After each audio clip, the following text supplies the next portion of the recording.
It's deja vu. This moment's happened before.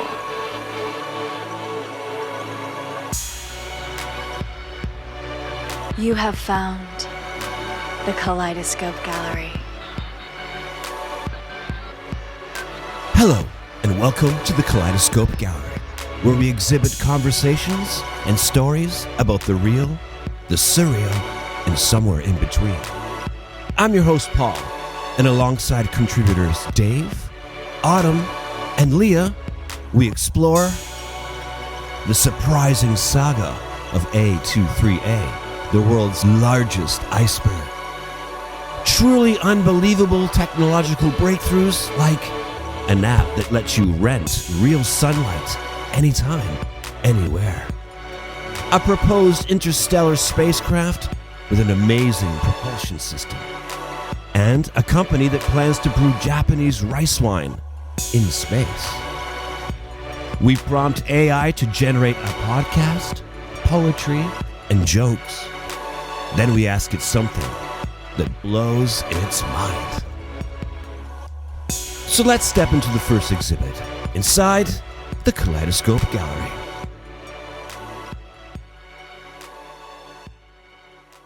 From the deck of the British ship David Attenborough, Iceberg A23A is massive, nearly the size of Rhode Island. So large it's visible from space, but now it's stuck, trapped in a strange vortex of ocean currents, spinning 15 degrees a day with orcas feeding off its edges.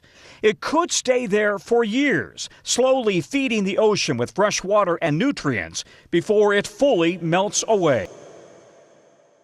That rogue iceberg that we talked about in another episode, the massive iceberg was trapped in a giant ocean vortex, a Taylor column. It was spinning and spinning around. It was predicted to stay there for years, and yet it's on the move now. How much time do we have before it gets here? This iceberg that was trapped in the vortex suddenly, surprisingly, went on the move, but not in a pattern that is normally expected for these giant icebergs that regularly circulate around a course through the ocean. And apparently this iceberg is heading towards an island inhabited by nothing else but penguins. Seals as well. Where is this penguin-only island? Do they have a national anthem? The A23A, the world's largest iceberg. It is now drifting towards South Georgia Island, threatening millions of penguins and seals. If it grounds near their feeding areas in the sea, countless chicks and pups could starve as their parents struggle to find food. While scientists track the iceberg's approach, the animals remain unaware of the looming catastrophe. This is a big thing. So the iceberg is moving towards an island of penguins and seals who obviously have some kind of perfect society going on with no other creatures. Like the penguins are the kings and the seals are the workers. And the seals are bringing the penguins fish all day and the penguins are sitting on their eggs and babies. And without us, even though we know it's arriving and is going to starve them out, we're just letting it happen. We're not even sending them a telegram or a flare. We're not moving them out of there. What could we do to stop this iceberg? Well, I think we should build a platform on the iceberg filled with like small fishes and some kind of a buffet for them to feed the pups and the seals, or the pups and the baby penguins. That's a really good idea. So in other words, have an ecosystem pre-built on the iceberg. So when it arrives, they can just hop on that. You could get the world's greatest ice sculptors to turn it into like a beautiful ice hotel. But there'd be a whole floor for penguins and seals and a floor for rich humans. And then there'd be downstairs where the people from Downton Abbey would work. You know, the people who live downstairs, not in the Abbey. Yeah, and there's a lot of real estate because this is the world's largest iceberg. You know what Coca-Cola company should get a giant Coca-Cola and put the ice cube in? That'd be a great stunt.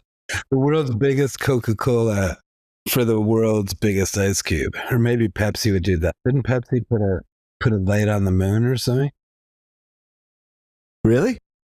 Yeah, I think it was like in the late 80s. We should look that clip up, like when Pepsi like tried to light a gobo and spray it on the moon. Yeah, they were turning the moon into Pepsi with light and lasers, I think. Maybe some alien technologies. On June 9, 2012, thousands of Iranians stood outside on rooftops looking up at the moon. They were there because of a rumor spread by email, websites, and social networks promising that Pepsi was going to project its logo onto the surface of the moon using powerful lasers. But the rumor was false, leaving many Iranians disappointed when the moon's surface remained unchanged. There's a bit of history to the idea of adverts projected onto the moon. Back in 1999, Coca-Cola considered the idea of using lasers to project a Coke logo onto the moon. They hired scientists to put the plan into effect and spent quite a bit of money before abandoning the idea. The problem, it would have required incredibly powerful lasers to do it. In order for an advertisement to be seen by people on Earth, the laser light would need to cover an area about half the land size of Africa. But I don't think it was anything to do with Iranians. No. But it was a thing, and it made me want to buy Pepsi. And apparently, only the Iranians and you fell for it. Well, I feel very close to the Iranians. Right, because you're a lover of Persian culture and the great Persian poets. They understood the power of Pepsi.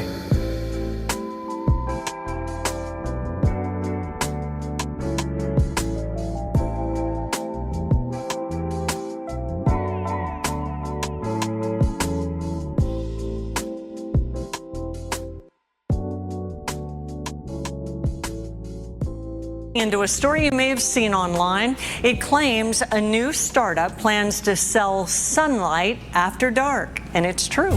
Reflect Orbital is building space mirrors to reflect sunlight onto solar panels at night. The goal is to maximize the productivity of solar farms. But according to its website, you can also book a spot of light for yourself. The company's first satellite is still being developed, but it says that it had a successful experiment using a hot air balloon with a large mirror. It plans to start delivering sunlight after dark in the fourth quarter of next year. It will be available for only 4 minutes and cover a diameter of about 3 miles. That has all kinds of problems. Yeah. First of all, it's a big leap from switching from a hot air balloon to like space mirrors. I mean, I could stick a mirror in a magnifying glass and fry an ant, and say that I intensified the sun. I could point a magnifying glass at an egg and fry it on a sidewalk. This company is called Reflect Orbital.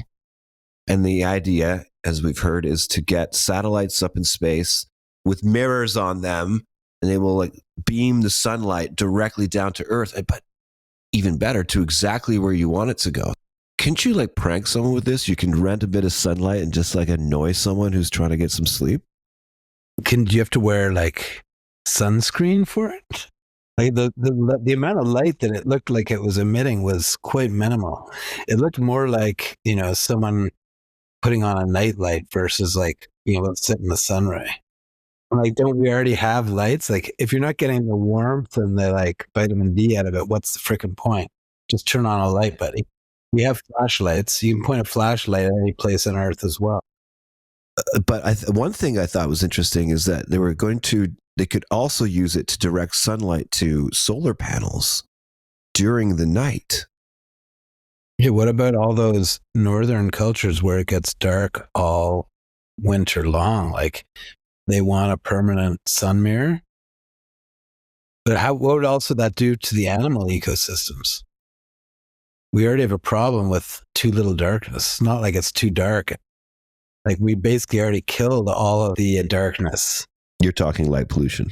Yeah, it's already a big problem for the people of the Earth. And then now you're just trying to ruin it more. I mean, what would be really handy is to use your smartphone to like clear the clouds during the day. That would be more useful, right? Like, I need a sunny patch on my deck right fucking now. That would be much more useful than, I'm going to get a mirror in the sun at night Maybe they could take the mirror in the sun and point all the mirrors at that giant iceberg and melt it down to save the baby penguins and seals. The downside would be like Australia would go beneath the sea and the giant Coke would get really watery.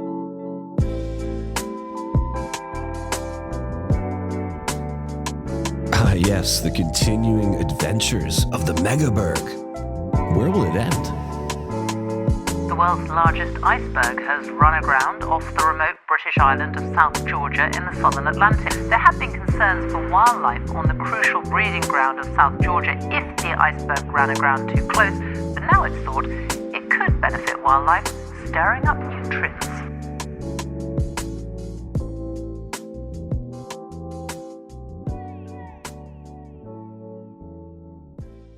Asahi Shuzo Company, known for its Dasai brand, plans to brew sake on the International Space Station, ISS, in late 2025, with future ambitions to open a brewery on the moon.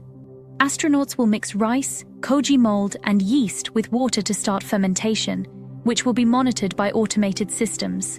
The unrefined sake will be frozen and returned to Earth to create a limited edition 100 milliliter bottle, priced at 100 million yen, $653,000, with proceeds funding space projects. I can't figure out whether it's a serious attempt to, advance space travel or just if somebody wants to make a quick buck, right? I mean, another hype cycle, like, I don't know. I mean, how long is it going to be before we have bars and restaurants on the moon? At this point, how does that look? Well, it's an interesting question because I read a headline somewhere about a watchdog that cautioned and identified the moon as at risk, as an ecological risk. Because I mean, the watchdogs are obviously sensing the fact, they're noticing that all this capitalization on everything, right? So including the moon. So the minute we touch something that we want to capitalize, of course, we destroy it, right? So in the future, the moon itself is going to be another ecological worry because if humans do colonize there, we kind of know the conclusion already. Who's going to partake in this drink, this sake? I wonder who. What will it cost per shot? I don't know. 100 milliliters for over $500,000. Yeah, something like that. I mean, the value is almost ridiculous, and it's just like I can't even fathom to take it seriously. Why should I care? Like, I don't want some fucking sake from space.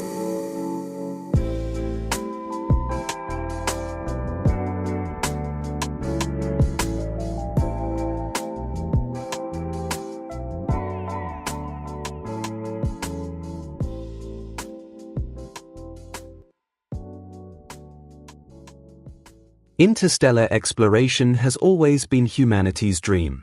The idea of reaching another star like Alpha Centauri has captured our imagination for decades, but how do we overcome the monumental challenges of traveling such vast distances?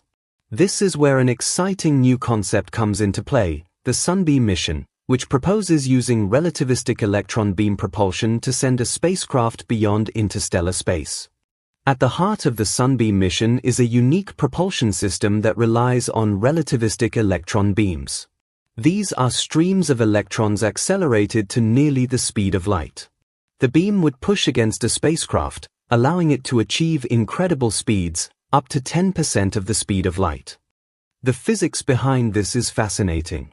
At such high speeds, a phenomenon known as the relativistic pinch effect comes into play. Typically, electrons repel each other because they carry the same negative charge. However, at near light speeds, time dilation prevents the electrons from pushing apart, keeping the beam coherent and focused over vast distances.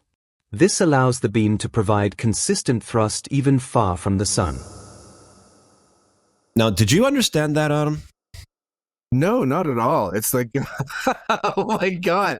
I was trying to follow it and I thought, what the fuck are you talking about? Okay, the Sunbeam aircraft or Sunbeam spacecraft. Oh, like the more you tried to describe it, I was like, what the fuck are you saying? Okay, like something to do with exciting electrons from space, I guess. And it's gonna push against your ship. And then send you to interstellar distances. I don't understand the propulsion principle behind this. It doesn't make sense. How can you and what type of spacecraft would withstand the force? Like, I mean, it's ridiculous, right? This is another one of those fake news things, isn't it? It's totally wacky. I mean, look at that. What is it? Infinite something is the name of the whatever? The Sunbeam mission. You know, we haven't even ventured to Mars yet. Well, I mean, probes have, but I mean, you know, we're too busy destroying the planet to actually think about space. Or maybe some are, but obviously to make money out of it.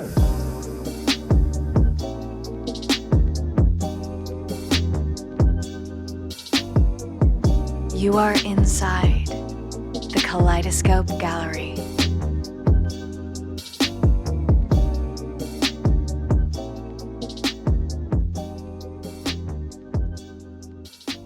Are we on the brink of living out our very own inception? The idea seems closer than ever before. In a groundbreaking experiment, a California-based startup called REM Space claims to have achieved two-way communication between people while they were dreaming. Using a mix of specially designed equipment including servers, Wi-Fi, and sensors, they managed to transmit a predetermined word between two participants sleeping in separate locations. This is a monumental step forward. Though the specifics of the technology remain under wraps, REM Space believes this innovation could revolutionize how we perceive and interact with our dreams. The potential applications are vast. Imagine a world where communicating during REM sleep becomes as common as texting. The possibilities are endless. While the scientific community is yet to review or replicate these findings, the future of dream communication looks incredibly promising. We are on the cusp of a new era.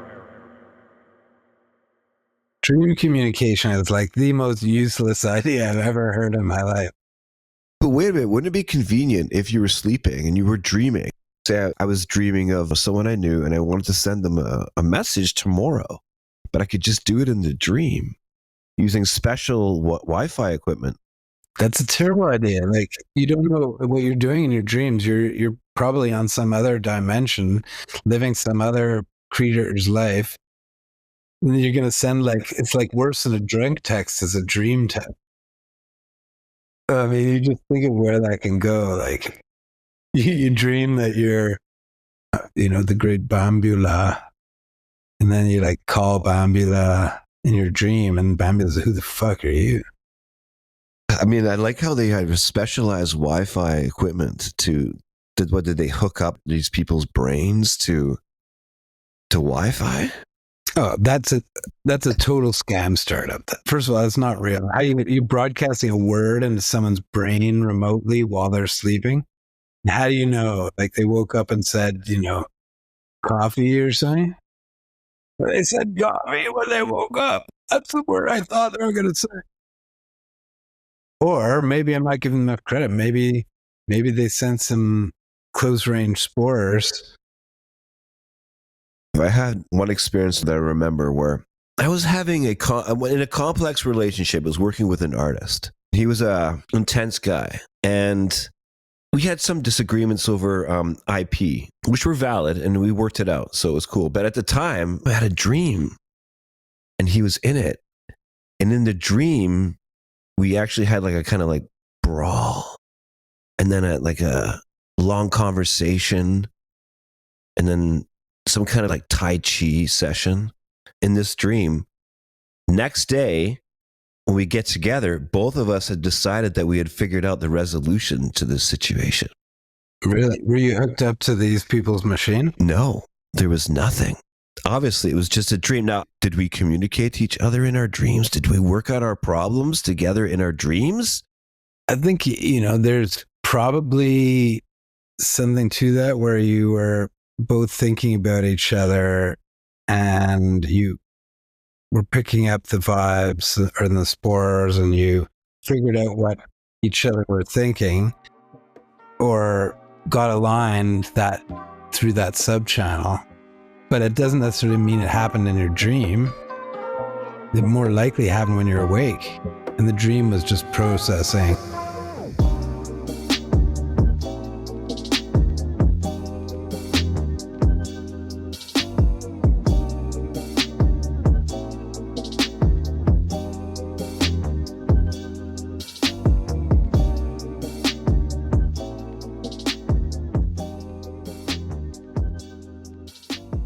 Very credible scientists out there are pushing AI as the next big thing.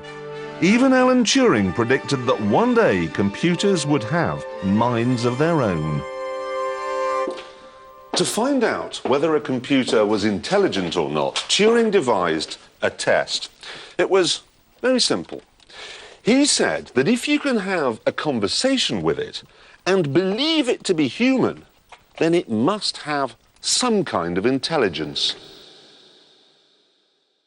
So, Autumn, in a previous conversation we had inside the Kaleidoscope Gallery, we talked about cryonics, the process of deep freezing a recently deceased body with the hope that in the future, some technology will be able to revive that person. Now, we're not going to talk about that topic again, but do you remember that one? Yes, I do remember. So then I created a short edited clip of that conversation to share with our listeners. But recently, I took that clip and fed it in to a large language model, AI, to see how it responded. Okay, interesting. Let's listen to the clip first, and then we'll hear what AI had to say about it. The instant after you pass away, get popped into one of these cryogenic freezers. Okay. So that in the future, some undefined future, you'll be woken up by new technology that can. But you're already dead. How can you be woken up? No, you're just freshly dead though. So there's maybe a bit of you in there still. We've already been through this. We've so many stories about trying to obtain the fountain of youth. It's old and tired, and why would anybody be fascinated by it? You're already dead. God, just let go of it. So this is what AI said about that clip we just listened to. The YouTube video excerpt from the Kaleidoscope Gallery podcast discusses cryonics, a process of freezing the deceased with the hope of future revival. The speaker, you, Autumn, expresses skepticism about the practice, questioning the viability of reviving someone after death and comparing it to the long-standing, futile quest for immortality. The overall tone is one of disbelief and cynicism toward cryonics as a means of cheating death. What do you think of that overview? That's pretty good. That's a pretty good overview. And it was based on such a short clip. Mm-hmm, mm-hmm. I edited it to the point where there's no spaces in between the conversation. Like, it's not exactly totally a natural conversation. No, but nonetheless, the algorithm was able to produce this, right? So no, that's great. Kudos to AI. I mean, AI is really, there's uses for it for sure. However, at this point, we always have to check it. Right, indeed. So the next thing I did was I asked the AI to generate a short podcast based on that clip of us talking about cryonics. Okay. All right, so let's hear an excerpt of the AI-generated podcast. The title, Cryonics, A Cure for Death? All right, let's hear it. Okay, so have you ever heard about, the Fountain of Youth? Yeah, it's that mythical spring, right? Right, it's supposed to grant eternal youth to anyone who drinks from it or bathes in it. The classic tale. It shows just how deeply the desire for immortality is ingrained in us, don't you think? Absolutely. And that fascination with extending life, with cheating death, it's led to some pretty interesting developments. Developments like what? Well, like cryonics. Ah, yes. Freezing people right after they die, hoping that someday science will be advanced enough to bring them back. Exactly. Now, we're going on a deep dive today into cryonics.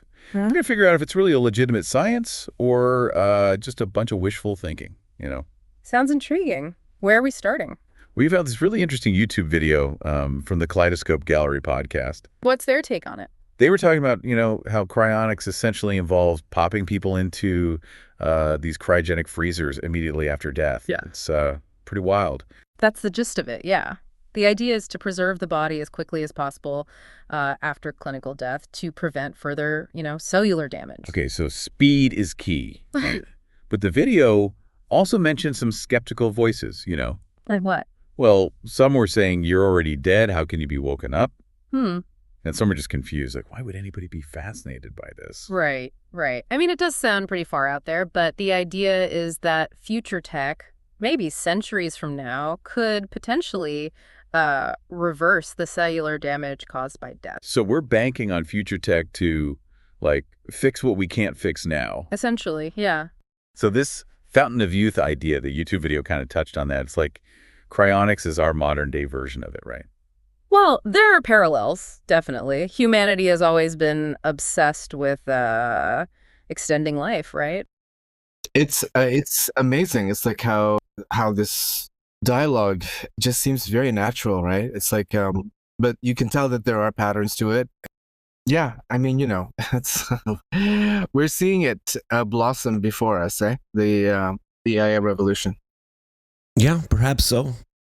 But this AI-generated podcast elaborates on the topic of cryonics, and it picks up on some of the patterns and tones of the original clip, like it described the clip as displaying a generally dismissive and derogatory tone, and that was true. But it doesn't realize that this clip was also meant to convey a comedic tone. I played the clip again to Kaleidoscope Gallery contributor Leah recently, and she laughed out loud when you say, "It's old and tired, and why would anybody be fascinated by it? You're already dead. God, just let go of it." Humor is always subjective, but to me, that is a hilarious observation on the potential folly of cryogenic freezing, the search for immortality. But the AI did not recognize the humor. Yes, it doesn't understand subtext, right, or irony. So yeah, this is what's lacking. Well, not that we should call it lacking. I mean, really, it's at its first iteration. So, and it's really just basically processing data from a set of data sets or a set of information that it needs to try to make sense to based on training that it gets. And then the data sources obviously are what's really important because most of those are biased as well. The fact that the growing exponential speed of AI's development alone, LLMs, the data centers that need to power these things are impacting our environment in such a heinous way. Like nobody sees it but the compute is horrific and takes its toll to our environment. So what we're going to see more is like a lot of resistance towards this, maybe frenetic pace. I don't know if there's resistance to AI per se, because it has its benefits, but it also has its pitfalls, right? I mean, like anything that we discover, gold, like people take advantage of it, and it's like the gold of the century.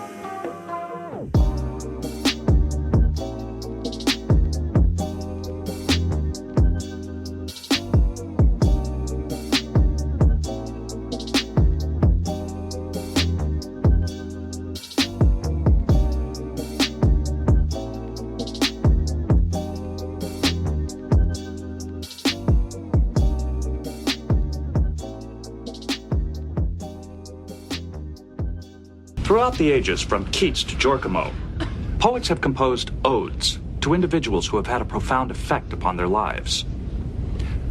In keeping with that tradition, I have written my next poem in honor of my cat. I call it Ode to Spot. Felis catus, is your taxonomic nomenclature an endothermic quadruped, carnivorous by nature? I find myself intrigued by your subvocal oscillations, a singular development of cat communications that obviates your basic hedonistic predilection for a rhythmic stroking of your fur to demonstrate affection. A tail is quite essential for your acrobatic talents. You would not be so agile if you lacked its counterbalance. And when not being utilized to aid in locomotion, it often serves to illustrate the state of your emotion. You said to me not too long ago that you wanted to ask AI to write you a poem about nature, like something very general and wide-ranging. Why did you want to ask that? Because what's interesting about AI is to find what is it about, what's it good for, and what are its boundaries. And I have hypotheses about what its boundaries are based on how it works. For poems to be, something that last and resonate, and there needs to be form. There needs to be meaning and metaphor, and all of that has to come together in a way of form, function, feeling. And that requires many capacities that are beyond left brain function, which is what AI, can replicate. And so one way to test this hypothesis is to ask AI to write poetry. We tried this a couple years ago, and we immediately rejected the results as being really bad. Yeah, so it's curious to check out. Has it changed? Yeah, so I'm going to go into our AI brain that we have available to us over here. AI brain. I'm going to type in, write me a poem about nature. The results are coming up. Sure, here's a gentle lyrical poem about nature. Okay, it's quite long. What if we read just the last 2 stanzas? I want to read the very beginning. Okay, you want to read the very beginning. And it's called Whispers of the Wild. So I'll just read the first stanza, and then you can read the last 2. Okay. Beneath the sky of painted blue, where morning breathes with drops of dew, the forest hums a quiet tune, a lullaby from sun to moon. That's not a promising start. And the last line is, "O nature, wild and full of grace, you hold the earth in soft embrace. A living poem ever free, a mirror of what life can be." Now, it's all rhyming couplets. Yeah. Grace, embrace. This was done by a grade 8. I'd be really proud of them. Okay, so it's a basic, decent poem that perhaps a talented child could generate. It's kind of painful insofar as how the metaphors, what it defaulted to in terms of the pattern, the da-da-da-da, and the rhyme, and then the actual choices of simile and metaphor are just kind of cringy, actually. I would like to try this. Write me a poem about nature without using rhyming couplets. Well, here's a nature poem that avoids rhyming couplets. Leaning more into free verse for a natural flowing feel. Okay, so we'll do the same thing again. I'll do the first stanza. Well, maybe we'll do first 2 stanzas. The stillness between things. A single leaf twists in the air, its fall unnoticed by the sky. The trees stand like sentinels, quiet in their knowing. Moss creeps along the stones where light rarely touches. It doesn't rush, doesn't ask to be seen. And you, for a moment, are part of it too. Not separate, just not observing, just belonging. Huh. And then asks us, would we like a version that's more descriptive, more emotional? But what do you think of that one? Oh, I don't know. I think I need to read the whole thing. So it was a little bit more intriguing, though. I have to read it to see if the metaphor actually holds. So you want to pause? All right, so you actually went ahead and read the whole thing. I read the whole thing, and it seems to do better at free verse than at couplets. Doing a better job at metaphor. I kind of like this line. Bird song drifts across the water like a memory you didn't know you missed. It's a bit awkward, though. It's slightly awkward. It's one of my more favorite similes. It does a better job at creating some similes and stuff, but like you said, they're kind of awkward and feel slightly forced. And then some of them just don't work. Even the silence moves, settling between branches, pressing into the earth, becoming part of everything. What if I read it in a cool voice, like, even the silence moves, settling between branches, pressing into the earth, becoming part of everything? It doesn't... There's just been birdsong and you're in nature. When have you ever been in nature and there's even been silence? Like, it's impossible. Even the silence moves. There's no silence moving in nature. It sounds profound, and yet it means nothing. If it did mean something, if you want to take that as a metaphor, it's a depressing one. And then it ends with you saying, and you for a moment are part of it too, not separate, not observing, just belonging. Like, that should feel good, but after that jarring metaphor of silence moving and settling and pressing and whatever, right, it lost me. Try doing more specific forms, like write a haiku about nature. The AI has thought this through, and so to speak, and has given us a haiku. Whispers in the trees. A lone crow cuts through still sky. River holds its breath. It's kind of underwhelming. Yeah, no. It's a fail. Does it, like, what's whispering in the trees? Whispers in the trees. Oh, it's the sound of whispers in the trees? Is that like that M. Night Shyamalan movie, The Happening? It's kind of scary. Like, I don't get it. Yeah. Definitely fails on meaning and metaphor and... Should we give this one more chance? Yeah. Let's do a love sonnet. Okay, I'll write a love sonnet. Okay, so this love sonnet AI generated for us, it looks pretty generic. So what if we said, no, this sonnet is not meaningful enough, and we asked it to try again? All right, so give it a chance to do a better job. All right, let's see what its second try is. Oh, you want something deeper, something that actually feels like love. Let me dig in and give you something with real weight behind it. The title is called Sonnet, the Quiet of Your Name. I do not love you as the others do, with grand displays or words too sweet to trust. I love you in the quiet, deep and true, where silence speaks and longing turns to dust. I love you when the world forgets my name, when all my work is ash upon the floor. Still you remain unchanged and just the same, a harbor I don't fear returning for. This is taking bits and pieces of famous Shakespeare sonnets and rejigging it. This is just a mashup. It's an unsuccessful mashup. Of course, all of this is subjective. I mean, art in general. But I definitely did not like that one. The interpretation of art is subjective, but whether something is even anywhere in the threshold of being art, yeah, like in the stadium in the same neighborhood as art. The reason why it's fun to do this is we're just discovering the boundaries, the limits. And I think it's fair to say, I'm going to conclude that AI cannot do poetry. No, I didn't expect it to be able to, but it was fun trying.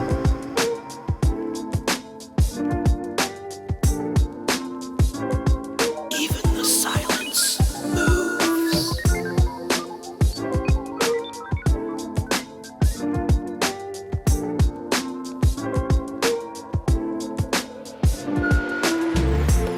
You are listening to the Kaleidoscope Gallery. The Kaleidoscope Gallery.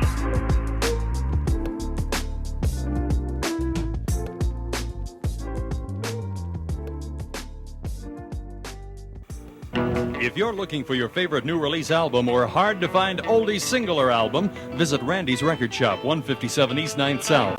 Randy's has incredibly low prices on new release albums and 12-inch disco singles. You'll also find one of the best selections of oldies anywhere. If Randy doesn't have what you're looking for, he can probably order it for you. Randy's also buys records and entire collections in good condition. See Randy first. He'll pay you more for your records. So, Dave, before we stepped into the Kaleidoscope Gallery to have this conversation, I mentioned to you that I was planning to release new music soon. And you asked me how I plan to promote the release. And I responded by saying the usual ways, the tried and true practices. For fun, you said, well, let's prompt AI and ask what is the best way to release and promote my songs. And the results were predictable. It suggested all the basic tactics like upload your songs to a streaming service, obvious, make a music video, send out an email blast to your mailing list, etc., etc. But then you turned it up a notch. I wanted it to think outside the box. You kind of have to trick it into going beyond like the obvious. And you never take the first answer at face value. You ask it again. You're like, no, not like that. Do it like this. So you asked AI this. What is the best way to release and promote my songs in the year 6000? And it really seemed to relish this one. It blew its mind. I've never seen an AI say, wow. Here's what AI came up with to the prompt. What is the best way to release and promote my songs in the year 6000? Cross-dimensional listening. By the year 6000, humanity may have unlocked technologies that allow for interdimensional travel, or at least the ability to perceive different dimensions of existence. Imagine that your music could be experienced across multiple dimensions simultaneously. And also under that topic is holistic sonic worlds. Your release can be part of a sonic landscape where the song is intertwined with physical space. Damn. That's one hell of a way to release music. Think of a world where the music becomes the landscape. The cities, structures, or even biological entities are shaped and formed by the rhythms, harmonies, and energy of your song. Number 2 is the neural symbiosis and direct thought music. By the year 6000, humanity may have advanced to the point where technology allows for direct mind-to-mind communication. Now, we talked about that earlier. So you can just release your music directly to people's minds. It'd be a much quieter world. But imagine how annoying radio would be if you couldn't get out of your head. You go into like a Tim Hortons or something and like Celine Dion is playing in your mind and you can't turn it off. Just bypasses your headset and goes directly to your brain. I guess in the year 6000, no one's listening to Celine Dion. Number 3 is transhumanist music integration. So we're talking about embedding your music into biology. Before you go there, yeah, I don't think we should leave out music as collective thought. The idea that people may engage in a shared thought symphony, where your song is not just an individual experience, but a collective consciousness experience. Fans could come together to tune into a mind stream, where your music becomes a group collaboration that evolves in real time based on the thoughts and emotion of everyone involved. It might be less about listening and more about experiencing music as a universal language of the mind. I'm starting to think we should push ChatGPT one level further and ask about the year 10,000. It doesn't like it. No, okay, now you're taking it too far. Music is a universal consciousness phenomenon. Song is cosmic event. In 10,000, your song may no longer be a thing in the traditional sense. Instead, music could be an event in the cosmic consciousness. Event in the cosmic consciousness. Wow, 10,000 is really lit. By the year 10,000, your song might not have a fixed form at all. It could be a living, evolving organism that grows and changes with every individual interaction. It might not be released in the way we think of it today, but instead could be an organic growing experience that mutates based on the collective consciousness of its listeners. Songs for non-human life. I think it liked better. The 6,000 was a sweet spot. The sweet spot. Yeah, the year 6000 has a lot going for it so far. Cosmic sound wave transmission from the year 6000. Music might no longer rely on traditional formats like streaming or downloading. Instead, it could be transmitted as a cosmic sound wave, traveling across space, reaching listeners through extraterrestrial channels where vibrations or radio waves could deliver your music in unpredictable ways. Your music can be released across entire solar systems and even intergalactic space, distributed through advanced technologies that use wormholes, space-time manipulation, or hypercommunication to send sound waves across vast distances. Your song could be received by humans, aliens, or entities from other planets, creating a truly universal music experience. I have to say, I would absolutely love to release my music via a wormhole. AI-driven performance. Instead of releasing a traditional music video or concert, your AI-generated avatar could perform your song. I think you can do that now. Yeah, you can do that now. Holographic communes, fans across the world or even different planets, if humanity has colonized space, could gather in holographic spaces to co-create live performances with your AI avatar. Oh, you know where that's going, don't you? I'm interested in quantum distribution. Using the principles of quantum physics, your song could be distributed instantaneously across time and space.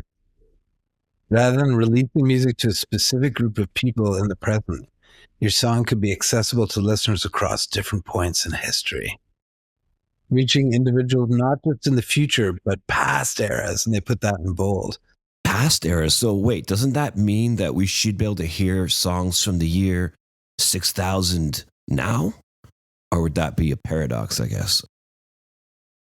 By leveraging quantum technology, your music could unfold simultaneously in parallel timelines and alternate realities. Alternate realities. And then time reversal listening is next under this. Listeners may experience your song by traveling through time, hearing the music in the order they wish, beginning, middle, or even random points. They could replay the song, revisiting key moments in a temporal loop, experiencing its evolution over centuries, or even change the history of the song through their interactions. Wow. Is there a summary of releasing music in the year 10,000? The summary for year 10,000, in the year 10,000, music may not just be a form of entertainment or emotional expression, but a force of creation, a catalyst for cosmic evolution, and a gateway to infinite experiences, influencing not only the minds and hearts of listeners, but the very structure of the universe itself. Your song could be a timeless, universal phenomenon, touching every corner of existence and becoming a key element in intergalactic symphony of life. That is quite poetic, isn't it? But some people would say that's music has already done that. We don't have to wait till the year 10,000. Music has already done that. Some of these results from AI are pretty hilarious, unintentionally. But do you think we could deploy AI to help us write actual comedy? Or even just one good joke? You could probably do a me and ChatGPT comedy sketch. It's pretty bad at comedy. Let's try it. Like, write a joke about me, my song, and the year 10,000. Why did your song become the galaxy's #1 hit in the year 10,000? Because it had universal appeal, literally. It was streamed through quantum entanglement, emotional telepathy, and even alien karaoke. Now everyone's stuck in a permanent musical wormhole, and they can't stop humming it across the multiverse. Guess you're not just making waves, you're creating entire galaxies now.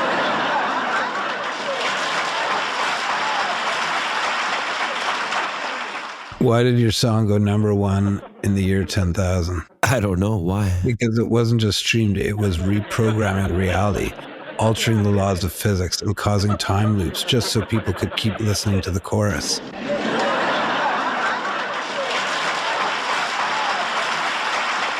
Turns out when you're playing intergalactic mind melters, you don't need a record deal, you need a space-time continuum.